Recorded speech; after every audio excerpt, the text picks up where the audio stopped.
Hello, welcome. It's Canvas, the Niger Delta Roundtable, where I discuss the future of this region, blessed humongously with hydrocarbon resources. Now, every week we give some time to reflecting on topics relevant to the development of the Niger Delta and her people. This episode, no different. I'm here, and once again, we are focusing on how to take our region to a more promising future.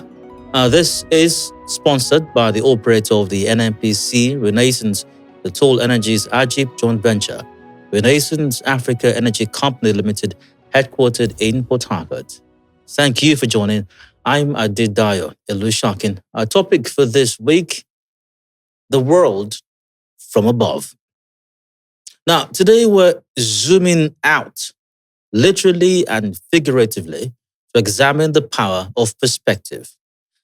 Aerial storytelling has changed the way we see the world, the way landscapes connect, how cities grow, how water shapes communities, and how climate pressures leave their marks on the land. From above, patterns emerge, stories that often go unnoticed on the ground. Coastlines tell their own histories. Real estate developments reveal the pace of change. Cultural spaces show their movement and rhythm. And the Niger Delta, with its complexity, becomes a living map of beauty, vulnerability, and transformation. In this episode, we explore how drone cinematography and visual storytelling helps us understand the region differently. See not just what is there, but what it means. Let's take that journey from the ground to the sky. Again, our topic today on Canvas is the world from above. And my guest is Kalada Briggs. Kalada Briggs is the lead creative of Perspective, an award-winning aerial photographer and cinematographer, a visual storyteller whose work captures the Niger Delta, Nigeria, and Africa from breathtaking new angles. He documents landscapes, culture, climate realities, and real estate. Also, large-scale development projects with a perspective many of us never get to see. The view from above. His lens doesn't just reveal beauty, it reveals patterns, problems, possibilities, and a quiet poetry of everyday life. Kalada Briggs, hi. Welcome to Canvas, the Niger Delta Roundtable. It's great to have you here. Yeah, thank you. It's a pleasure. We're talking for a few weeks now. You're a very busy man, as a lot of the guests we have on Canvas are, and I'm very grateful for that. And very recently, we've been focusing, maybe not so deliberately, but maybe also somewhat so, on a lot of Niger Delta young people who are doing incredible stuff. So understandably, they are busy. You are busy. So it's good to have you here. Thank you. I remember that in one of our recent conversations and trying to get you to record this episode, you were in some far-flung area in the northern part of the country. Now, I don't know if it's a secret mission you were on, but can you talk about what you were doing in the north before you were able to make time to be here? Okay, I was doing a documentary on population. And there's a research going on that in the year 2050, Nigeria will be the third most populated country in the world. So it starts from China, so to start from India, China, and Nigeria for the US. So I was opportune to do a documentary with a foreign photographer. We were to travel around about 7 states. So we did the Niger Delta, we did Lagos, Kano, Sokoto, and Jigawa, and 2 other northern states. And basically we're trying to document the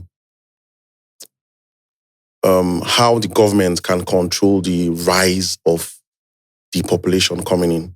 Because from the health sector to the educational sector and all those other sectors. So basically, it took me to these places, then festivals too, because I was in Kebbi State, because I documented the Arugongu Festival. It's a very huge festival where you have like 100,000 people come fish from one popular river. So basically what the documentary exposed me to, it just showed me a different part of Nigeria, because Nigeria is a very big place. Yes, it is. Yes, it is. Let's go back to the beginnings. Mhm. What sparked your interest in what I call drone photography, or what you might refer to as aerial photography and cinematography? Okay, it all started when it was a journey. When I traveled, I like traveling, and my interest for traveling came from a long time ago. So I went on a trip, and I was on my way back to Port Harcourt. I was driving somewhere in the east. So I was trying to find my way back. I was using Google Maps, and I went online to Google how to come back. I can't remember what I Googled, but it was Port Harcourt was in the search, was part of the search I was trying to find. And when I Googled Port Harcourt, what I saw was not what it was. I saw like a different narrative. The oil, militancy, the whole, the gray areas of the Niger Delta. And when I saw that was not what I was seeing, because basically I see the world from a different perspective. And I wanted to change that. So that was what gave me that interest to change the narrative. So that was where it started. Really? Yes.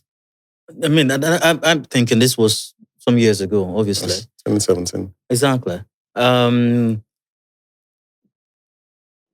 At the time, there was already a craze, a social media craze.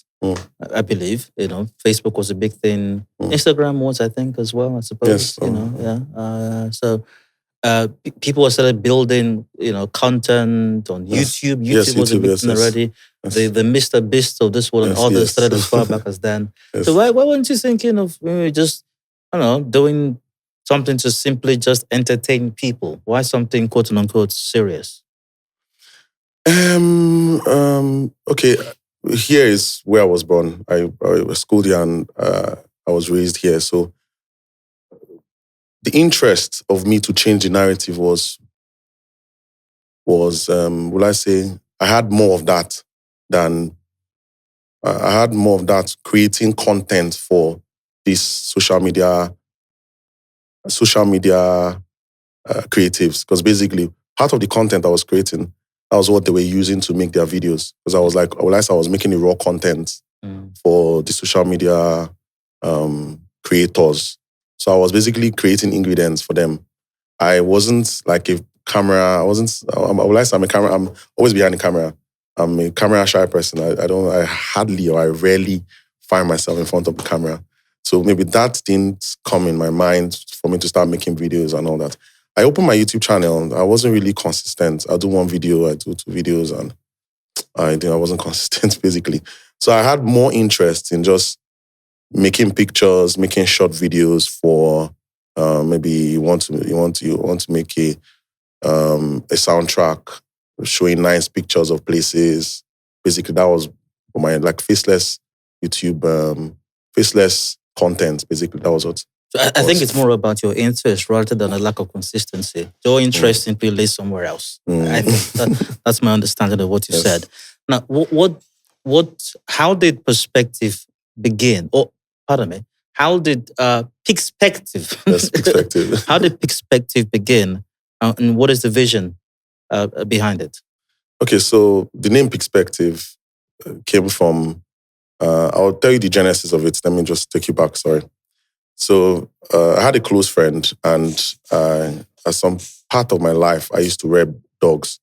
I'm a dog lover. I love pets. I love dogs in per se. So we were supposed to take pictures of pets because he was very good. He was one like guiding me on taking still pictures.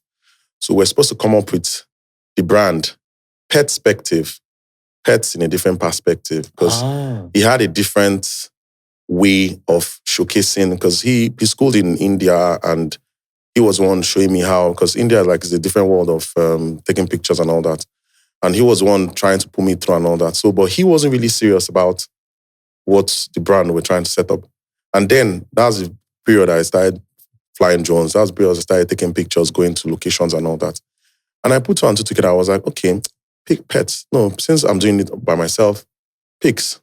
So I said, okay, pictures in different perspective. Because seeing the pictures is not the actual perspective every other person is seeing it.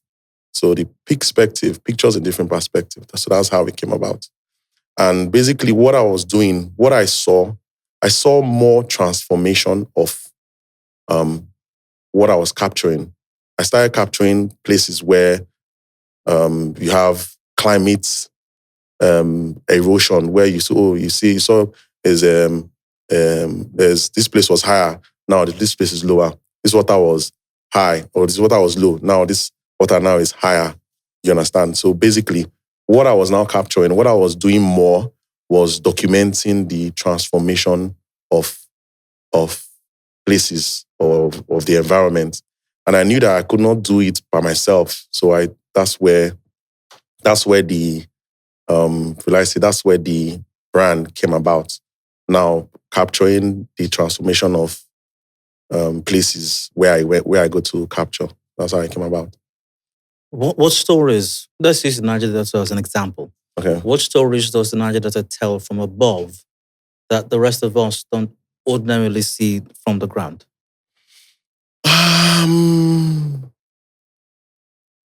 You have stories from the creeks. We have a whole lot of greens here. I've been opportune to be in places like recently, Jigawa. Place is very hot. They don't have trees there. Place is very hot because it's just the sun directly. Here we have so many trees. We're blessed with vegetation. So from above, I see greens. I see the blessed lands. Like everything is just, everything is just perfect. So what I see I understand that we have our gray areas. It's not something I can express here, but what I see more is greens, vegetation, blessed with rich soil and vegetation. What other stories are there? Like they say you can't express it, like what? Oil pollution. You have polluted places where oil spills and all that. So basically, places I've seen where the oil is either has been spilled or other where they have the wellheads. I don't know the terms, but you have lands where the oil kill most of the waterways and most people can't fish and all that. It's changing. It's kind of different now because most of these companies are now planting mangroves. They are now doing certain things to help reduce the oil spill and pollute the land to reduce it. In all the work that you've been doing, which locations or projects have moved you the most emotionally? The high prep project. I was opportune to work with the company that took me there. So before, you have most farmers, they cannot fish anymore because the oil has polluted the shallow waters. And what they have, the boats they have, cannot take them high sea. So most of what this company does, they do processes to help to remove the oil. It's a large federal government project. So they do most of these projects to remove to cleanse the water, mangroves. They're planting mangroves and all that. So one of the projects I saw periwinkles. People are now coming back. They're now farming. So I have loads of pictures that you see farmers coming back. You understand? They have a lot of. So that was what really caught my attention. There was one of these scenes, even on my TikTok channel, where I saw that was the first time I had clams. I saw a boat while we were on the water. I saw a boat where they were cooking. They were making in my place they call it I can't remember the terms, but it was native soup. They were cooking. They had periwinkles and all that on the boat. On the waterway? On the water, yes. We stopped. We flagged them down. They stopped, and the guy gave me clams, and I ate the clams. It was really nice, fresh, and it was still the same place that was polluted from years back by oil and all that. So it's kind of getting better now. I have to ask you this before I go into my next set of questions. So you focus on aerial photography Yes. and cinematography. Is that correct? Yes. Is that really a thing? And what I mean is this: you find maybe not almost all, but you find a lot of videographers and cinematographers right now, or even just people that cover events. Okay. It's almost unthinkable now to be an event coverage person and not have a drone. Okay. So, is it a thing? Is there a specialty to that, being what you refer to as an aerial photographer or cinematographer? Or is it just anyone who covers events having a drone and that's all it takes? Okay, for me, it's the context. I have my goal is documenting transformation of the Niger Delta and Nigeria. So I have a context in mind, and I'm documenting transformation from climate to environmental change. So basically, what I'm doing, I'm not just doing it because I'm the event person like you're trying to pair me up with. I have... No, I'm not pairing you up, just making comparisons, that's all. Because basically what I'm doing is I am documenting transformation in my environment. And right now I'm in the Niger Delta. So because I'm a Niger Deltan. So it's different because I have a context of documenting the transformation from climate to environmental changes to the whole spiel. Because of course, most of these companies are doing a good job. Some of them are not, some of them are doing a good job. So basically what I'm doing is I'm documenting the transformation. Yeah. But from what you said, even in the course of this conversation, and some of which you said before we started recording as well, you're documenting the transformation not just in Niger Delta. I mean, you described a project in the north about population. I believe there's a lot of transformation in that regard as well. Yes. I even went up to Benin Republic. There's a place they call the Venice of Africa, where they have over 40,000 people living on water. If you know, there's a particular place in recent news came out where they were demolishing the place. It's a Makoko. I don't know if I got the word right. Makoko. That's in Lagos. In Lagos, yes. So it's a fishing settlement that migrated from Benin Republic down there. So that's how I went down to that place and I realized that it's a whole different world there. You have over 40,000 people living there.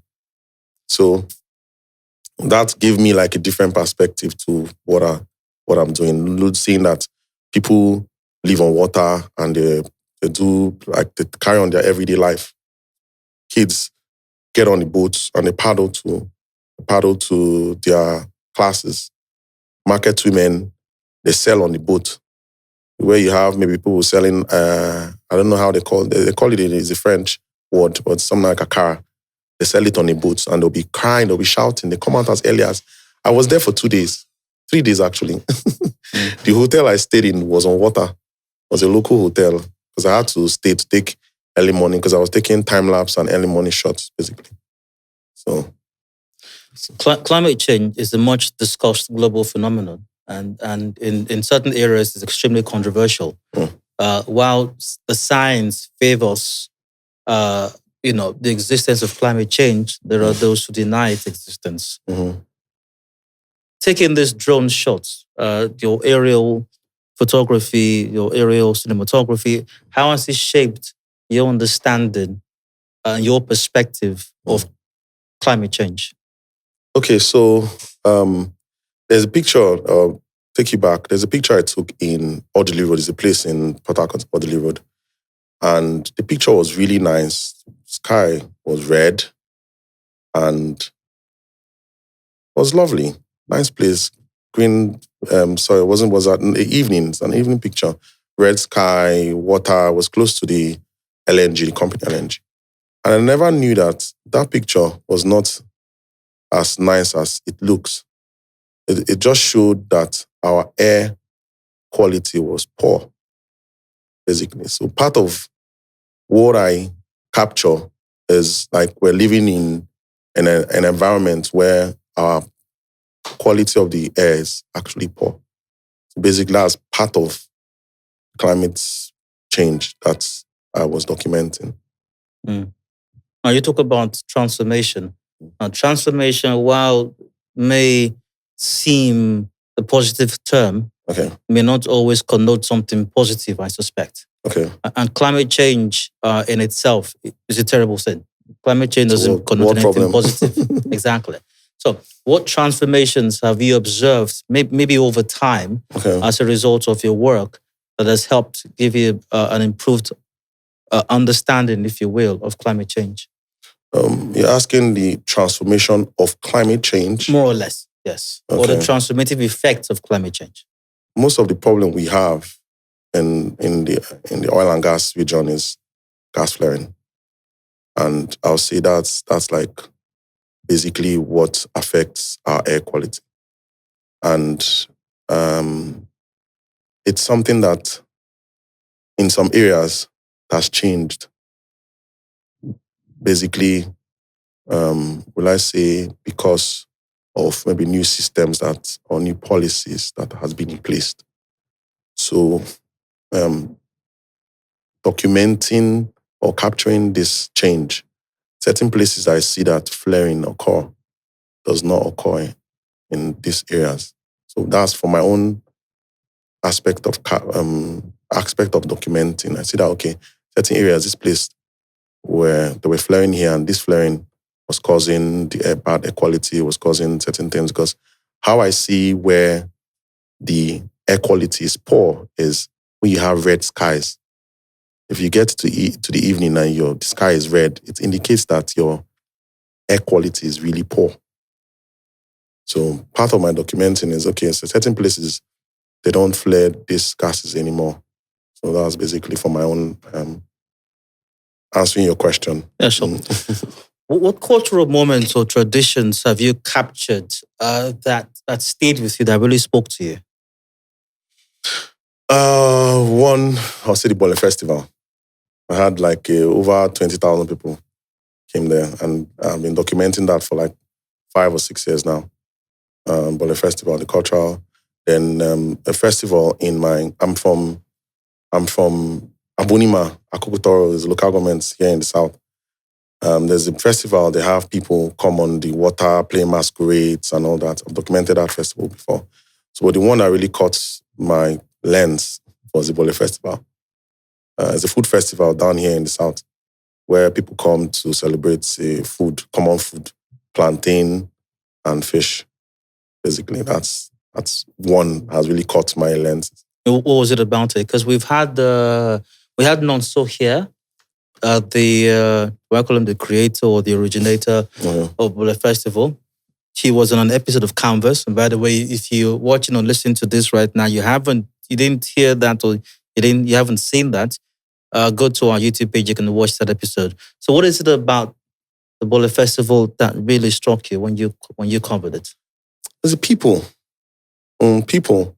Because fast forward to the documentary I did some days back about population, right? Where the story gets to me is when I see a mass of something or subject or elements.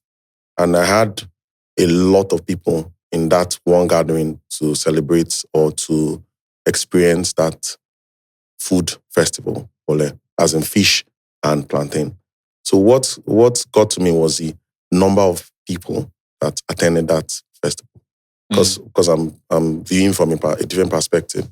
Because you have a whole lot of people in one settlement, and what people are here for is food, the bole, as in fish and plantain. So that was what gave me the interest. This is something that people come, and it's for 2 days. And what's the significance of that large number of persons gathering in one place for that common interest? How significant is that? It's not easy, or you need a lot to bring people out from their homes, right? To come spend hours in one gathering. For you to be able to achieve that means it's something So from my own lens, seeing a whole lot of people, because what I capture from my lens, I capture elements, I capture shapes, I capture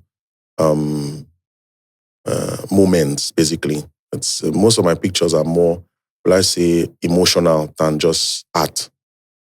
So when I capture most of my pictures of this festival is different from every other picture you see. It is Canvas and Niger Delta Roundtable, brought to you by Radiations. Kalada Briggs is my guest, lead creative perspective. We're discussing the world from above. We go for a break, we'll return shortly. The conversation will continue. Please stay with us. In the heart of our journey, where the sun touches the earth and the wind whispers through the trees, a new chapter unfolds. A chapter where energy illuminates more than just bulbs. It lights up minds. A chapter of unity, a coming together with a common goal to energize futures and illuminating lives. In classrooms, young dreams evolve, inspired by the promise of a brighter tomorrow fueled by available energy. Small businesses flourish, becoming seeds of prosperity.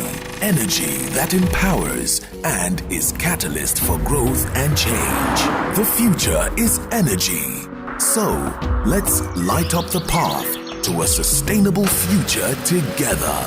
Energy for you, me, and the world at large.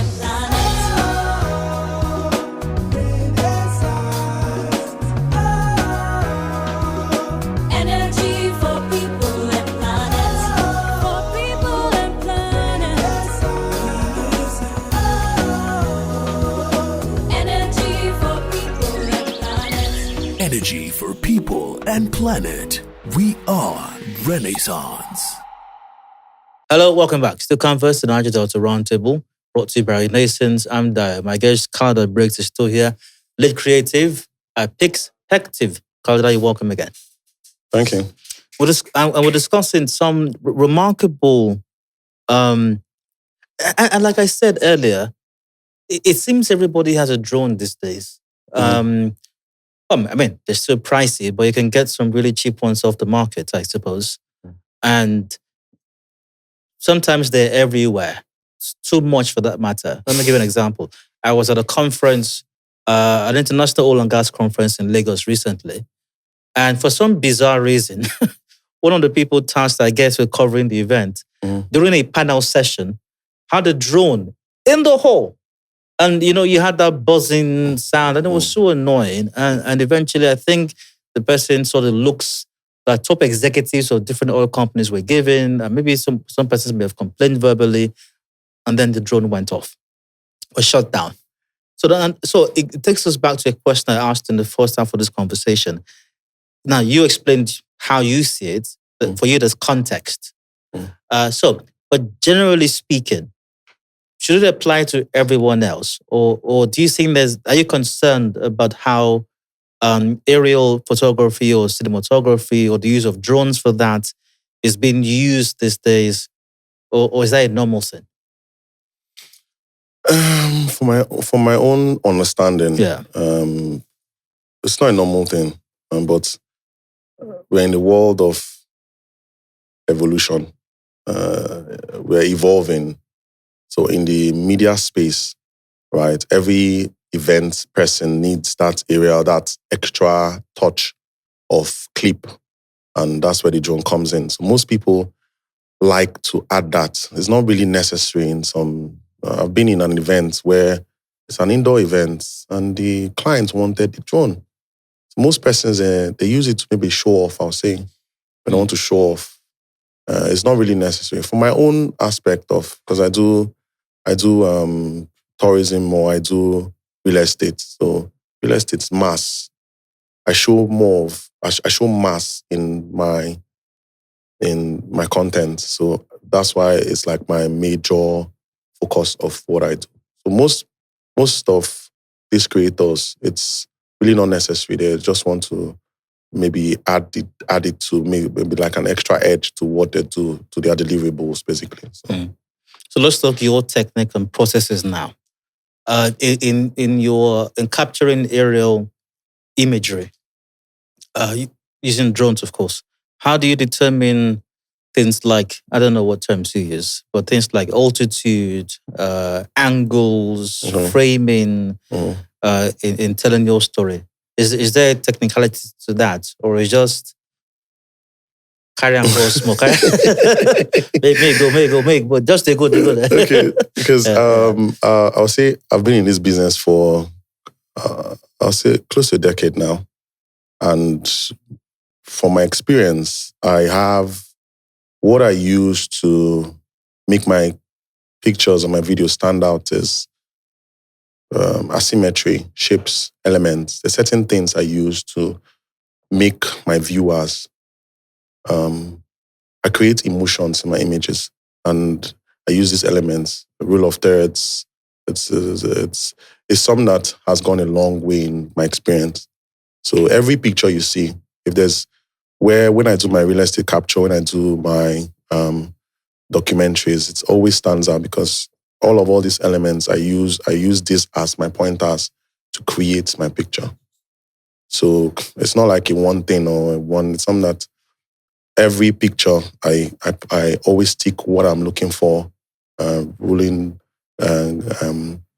leading lines, rule of thirds, and these are because most of my pictures I've found myself in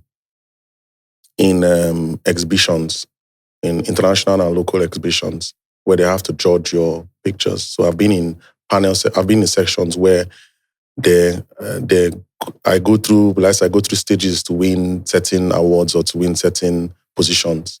So that has even shaped how I take or how I create my content. So that's basically it. What's the biggest technical or other challenge you faced on a shoot? Bird strike. Bird has attacked John before. What else again? I've been arrested. I've been detained. What once? Misunderstanding with the law enforcement. It was a team. Not just me. So I was a team of people. So we had like a misunderstanding with the law enforcement, and they detained us. They didn't know because we took. Because everywhere I go, I always make myself, because, the drone is something that you can use to like spy on people and all that. So everywhere I find myself in any work I do is I always make myself visible to any security establishment so that I don't have any issue with, what are you doing here and all that. So one of the jobs I went for, we met the police and we told them, they said, okay, fine, no problem, but we need to get like a pass from their headquarters and all that. So the team of persons I was working with said, okay, he will make that arrangement. Let's just go to the site. So when we went to the site, it was like far, somewhere close to Niger. It was close to the border. So it wasn't a nice experience. So we came the next day and the police thought we came shooting. They didn't know that we were waiting for that. So misunderstanding, and they detained us, put us behind the counter. Before calls came in. You didn't go all the way down to your boxers? No. They just took our phones from us. And I didn't remove my jewelries. I just gave them my phone. Okay. Behind the counter, there are different levels of behind the counter. We were. Will I say the person? I don't speak Hausa, but I could hear a little because they were arguing with the person I was working with. He was a fixer. We call it fixer. Someone that like makes the calls, takes us to locations and all that. So he was the one that made the arrangement, but he didn't do like proper arrangement because he thought it's something that he would just slide off, but it was like a serious thing. So he was the one speaking with them. And I saw him giving his phone to the policeman.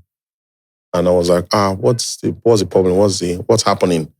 So, but it was resolved. Then I've had issues where I slept outside.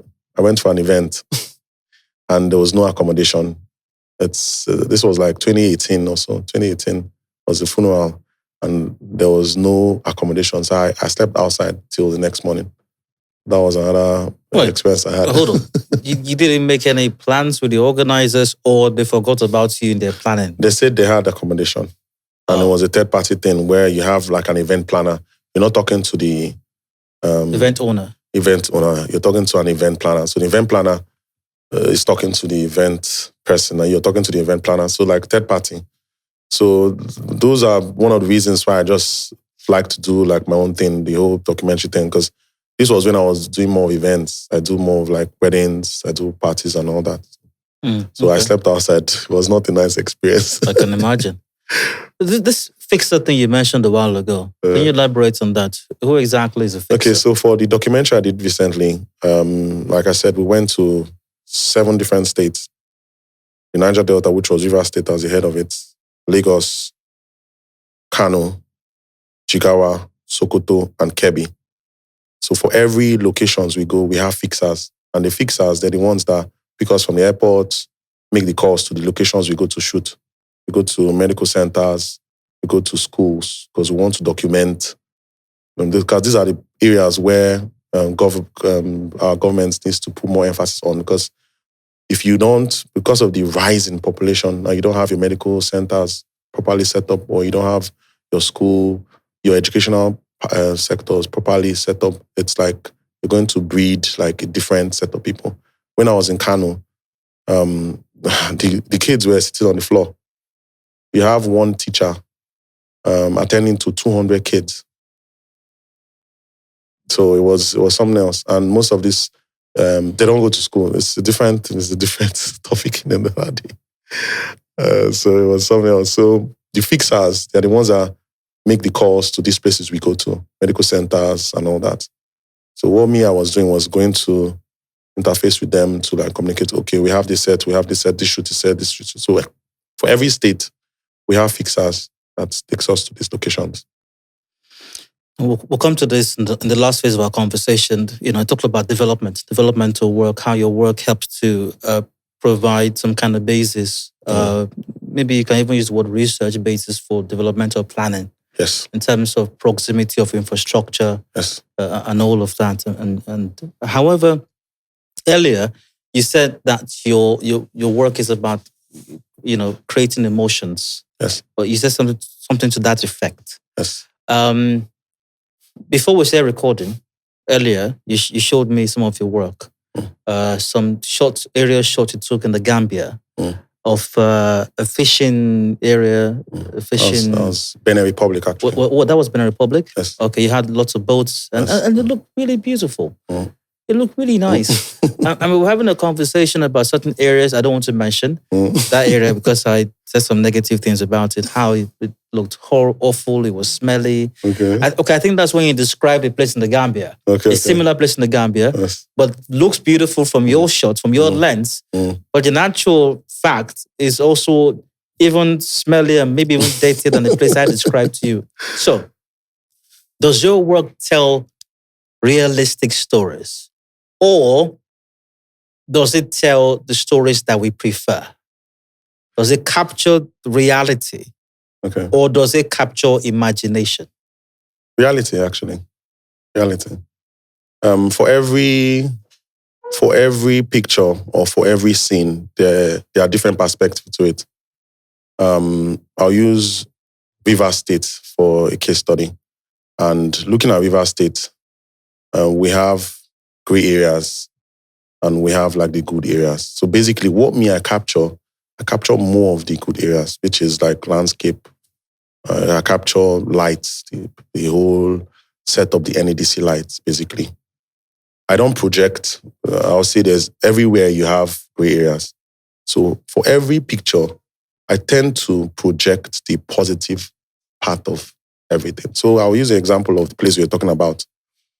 I was capturing the nice part of that place, right? That, I don't want to call the name of the place. Is it fine if I call in the Gambia? No, here in Rivers State. No, you can mention anything. Okay, the Rokoto fishing port. Say it's the largest fishing port in West Africa. For my landscape, you could see the oceans, you could see the settlements, you could see the greens, you could see the area of the greens on one side. So basically, like I said, for my own lens, I tend to capture elements, blue sky, clear sky, greens, and the ocean. Then you have the settlement. Looking at the picture, it's wow, I want to come here. So when I capture these pictures, I tend to create emotions like, wow, where is this place? And capture the same scene or the same area where you go past every day and you'll be like, wow, is this place? I say, yes. someone else that hasn't seen that place will want to visit. That's basically what I tend to, the emotions I tend to create in every picture I take. Basically, I tend to lean it in tourism or lean it in investment, basically. Let's talk about the developmental part of your work now. How crucial, how important is aerial cinematography, using drones and all that? How critical is it to infrastructure or real estate development or developmental planning generally? Okay. I'll use myself as a case study. 2021 or 2022, the construction company, Julius Berger, when they came to start developing the flyovers, all the 12 flyovers, I was one that before then, I've been documenting this region just for fun. Basically, I was just archiving them. And my picture, part of what they did was they bought most of my pictures for the places that they built these flyovers, because they needed to see, transformation of what they want to do and how they want to place the flyovers and all that. Aside from the mapping and all that, my picture was part of what they did or part of what they used, because they actually bought my pictures, locations, the 12 locations. So, and I was documenting the process. And there's this services I offer as progress reportage. Basically, I document your project from start to finish. And I have like a virtual storage for you to have access anytime, any day. So basically, that project was one of my pioneer projects to what I do, because I documented the entire project progress. And that was one. Then the other one was the Greater Taft City. That's the one, the 20,000 housing units just by the airport road. My pictures, or our pictures, because I'll be coming from the brand, was what they used to do marketing. That's what they used to showcase and show the development of the project. Because basically, how do you show mass affordable housing units if it's not from a better perspective? Now, these examples you've given are projects that are commenced already. Yes.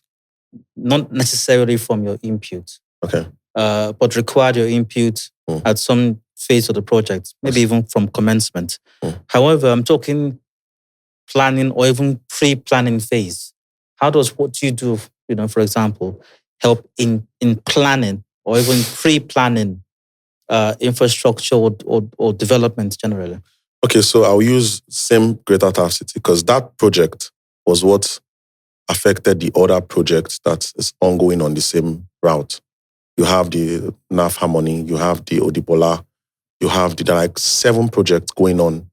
And it was what they saw from the Greater Taft City that made them see that, wow, this is a nice place. This place has this kind of land. We can actually do this. Before interest started coming up, and they started seeing that, we can actually do the same thing, mirror the same project. So basically, that's what I'll say the same project that I was involved in, that was the same project that helped these other projects come up. Now, it's one thing, on ground level, to be able to see something that wasn't there before suddenly spring up. Okay. Now, you have a perspective most people don't have. Okay. How does that feel? Being able to, from an aerial perspective, from your lens, see things that did not exist, start to evolve to completion. What's that feeling like? As against what you also experience with every other person, maybe passers-by or people who drive by or who walk by or even live in the vicinity, who see a project or who experience a project ongoing, they're affected directly or indirectly. As against you who sees it from that lens, from that aerial view. How does that feel for you? How different is it? Can you rephrase? Okay, now, so you've mentioned some of your projects. The flyovers in Port Harcourt, the real estate infrastructure going on along the airport road.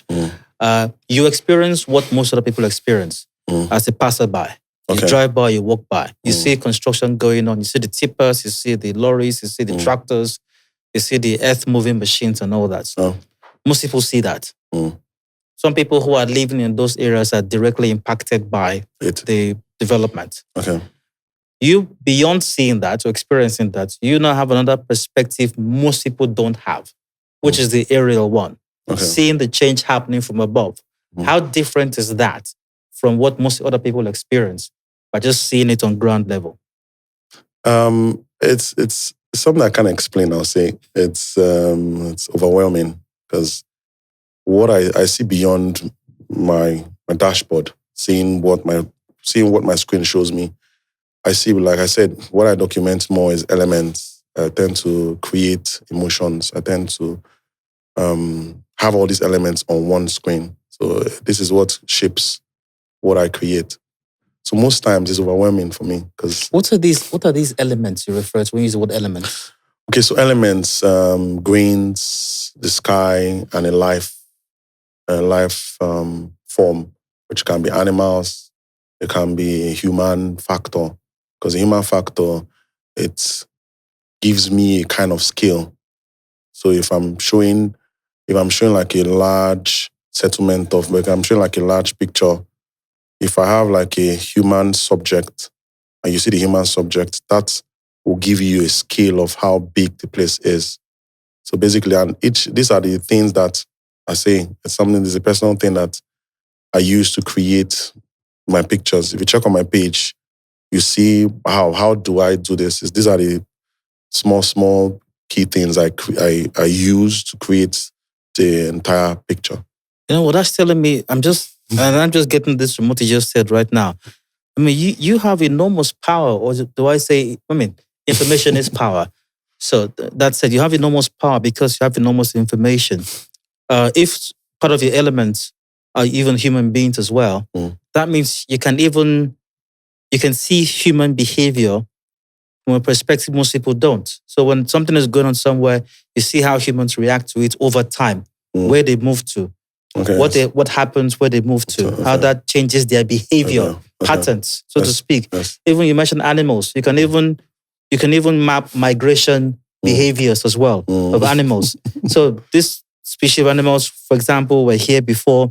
Something's happening here right now. What happened to them? Did they stay? Did they move? Did they move somewhere close by? What's happening there now? That's enormous. That sounds like a lot, actually. Yes. Like I said, it's overwhelming. It's something that I can't really express that feeling. I can't really, because it's overwhelming. I create that for every project. That I do because, like I said, it's elements, it's asymmetry too. I use shapes and patterns. And when I create it for my view, and when I take this thing, it's something that what you see, you now start seeing the emotions I create for my own dashboard.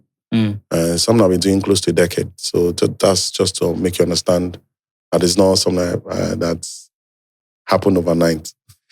Now, I sense the big, because you're not in the more commonsensical sense of the term, you're not a content creator per se, I think. I mean, in the more commercial sense these days. Okay. Content creators are, people, influencers. I know. In a general sense, that is. You create content, obviously. Yeah. I mean, in the more general sense, yes. You're not creating some funny skits on YouTube or social media or things. You're not an influencer per se or things like that, So that said, how do you balance your artistry? Because there is a lot of, there's a lot of artisticness to what you do. How do you balance that with the commercial nature of what you do, or the seriousness? There's a lot of seriousness to what you do. How do you balance that? Your creativity, your need to be artistic, and then the commercialness and seriousness of what you do. What's the balance? Okay, so first things first, I tend to create the value because it's everything is value. You need to always state the value you give. So first things first, for the commercial aspect, I state the values, right, to deliver to these clients. Oh, these are the values. In the value, when I'm done with that value proposition, right, that's when I start looking at the artistic part. And in that value proposition, knowing that these are my deliverables, these are the things I need to do, I realize that I need to show skill, I need to show quality, and a list of other things before I start seeing the artistic part of it, which is the shapes, the patterns, asymmetry, leading lines, rule of thirds, and all that. That's where the art. But before the artistic thing comes up, I need to create the value for this the commercial part in terms of delivering to these clients. Because basically, the other part of what I do is, I'll say, is advocacy, advocating for climate action and showcasing the transformation of most of all this development in the region. You use a lot of technical terms in describing what you do, which is fantastic. I mean, for a lot of reasons. Number one, it shows that you know what you're talking about. So, are there things you just picked up along the way, or does a person have to engage in formal training to be able to do Yes, this? I went through training. I went through several training. Part of the training I got involved in was stock photography. I got involved with an organization that trained me on how to take pictures for the stock market, because there's a huge market of organizations that buy off this climate pictures, from development to climate action, climate change, and all of that. So basically, I've been exposed to information. I've been exposed to trainings from different organizations, and that's basically what I'm planning to replicate myself to the younger ones coming up. Speaking of younger ones coming up, what message do you have for those who would want to explore a field like yours? Explore. Okay. In what sense of doing what I do? Yes, doing what you do. Yes. Okay, so first things first is to understand what you want. Understand that if it drives, if it's apart from passion, you need to understand what you want and repeat it as much as you can, and it becomes beyond. It goes beyond you being passionate about that thing, because you now be even better than the skilled person. So once you know what you want, you just go with that, knowing that, okay, this is what I want to be, a drone operator, and I want to capture, or maybe you're a photographer, you want to take pictures of food, you want to document our food delicacy or our food recipes, and that this is what you want to do. You just expose yourself to the global information, because of course we have the internet on our palm. Knowing what I did for myself is I went online to check the best aerial photographer in the world, and I tend to do more than what he does to make me in that global state. So if I'll give any take home to the younger one coming up is, know what you're looking for. Search the best of what you're looking for and see how you can mirror that. And that's maybe in this case, search what Kalada is doing and then try to do better than what Kalada is doing. Yeah, that can work. And that's a wrap on this episode of Canvas and Niger Delta Roundtable. The world from above has been the topic of our discussion. And thanks to my guest, Kalada Briggs, is lead creative perspective. Kalada, thank you so much for the great work you're doing and how interesting and relevant you make it all sound. You've made it all sound in this conversation. Great talking with you. Pleasure being here too. I'm Diolu Shakin, and of course, this has been brought to you by Renaissance Africa Energy Company. Keep being the best that you can in whatever area or field, be it area of photography or storytelling or cinematography, and contributing your quota to making the best of our Niger Delta and Nigeria at large. Thank you for watching once again, and bye for now.